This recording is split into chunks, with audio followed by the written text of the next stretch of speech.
రామయ్య ఇంట్లో ఒక కోడి పుంజు, రంగయ్య ఇంట్లో ఒక కోడి పుంజు, ఒక కోడి పెట్టె కోసం పోట్లాడుకొని ఒకదానిపై ఒకరు తలపడ్డాయి. ఓడిపోయిన పుంజు పారిపోయి పొదల్లో దాక్కుంది. గెలిచిన కోడి పుంజు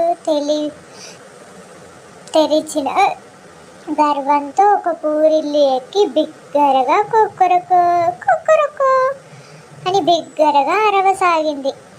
ఆకాశంలో ఎగురుతున్న ఒక రాబందు ఆ శబ్దం విని కిందకు దిగి ఆ కోడి పుంజుని కాళ్ళతో పట్టుకొని ఎగరేసుకొని పోయింది. అయ్యోయ్యో! అప్పుడు పొదలో దాగి ఉన్న కోడి పుంజు పెట్టెతో హాయిగా సహజీవనం సాగించింది. నీతి ఏంటంటే, దేవుడు గర్వపోతులను శిక్షిస్తాడు. తను గెలిచింది అని చెప్పేసి గర్వంతో విర్రవీగింది కదా, ఈలోపు రాబందు వచ్చి ఎత్తుకొని పోయింది. బట్ ఎవ్వరూ ఊహించరు కదా అలా ఎత్తుకొని పోవడం. అందుకే ఎప్పుడూ గర్వంతో విర్రవీగకూడదు. Please subscribe my channel.